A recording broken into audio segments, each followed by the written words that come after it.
রান্নার দায়িত্ব ছিল আমার। আর স্নান করা শেষ, রান্না করা শেষ, এখন ভাই বলছে মাছ ধরতে যাবে। তো এবার স্নান করে আমি আসলাম এখানে শুধু মাছ ওঠানোর জন্য। আর ভাই মাছ ধরছে, আমি শুধু উঠাবো। তো এখন তো আমি রান্না করব না, ঠিক আছে, এবার ভাই আজকে রান্না করবে। তো মাছ ধরতে এসেছি জাস্ট, আর পাইপ টাইপ কী ছিল ওগুলার মাছ, ভিতরে মাছ আছে নাকি ওগুলোই আগে দেখা হচ্ছে, ঠিক আছে। নেই, কিচ্ছু নেই, এই পাইপের ভিতরে মাছ নেই। আর একটা ছিল ওখানে শিং মাছ ছিল, শিং মাছটা চলে গেছে। আর ওই মাছটা তো আমি ধরবো না, কারণ ওখানে কাটা আছে শিং মাছে, বাবা কি ব্যথা।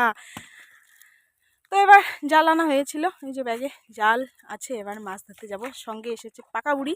চলো এবার কটা মাছ ধরছে সেটাই তোমাদের দেখাবো। আর জল কমে গেছে, কারণ বৃষ্টি এখন শুরু, বর্ষা শুরু, এখন জল হবে পুকুরে অনেকটা। চলো। আসছিস কেন রে? ঢিল ছুড়বি তুই?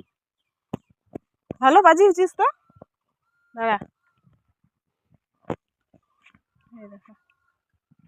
আর পাকা বুড়ি ঢিল ছুটছে, ওই যে শুধু ঢিল ছুটছে, দেখি মুখটা। পাকা বুড়ি সেই খুশি, আজকে সাদায় দিয়েছি। ওই যে আবার পাথর নিতে যাচ্ছে, ও ঢিল ছুটবে শুধু, সেই মজা পাচ্ছে না। আর ওর কাণ্ড দেখো, জালটা আছে, জালটা বাদ দিয়ে, এই যে জালটা রয়েছে, জালটা বাদ দিয়ে কোথায় যাচ্ছে, কিভাবে মাছ ধরতে যাচ্ছে, এই দেখো।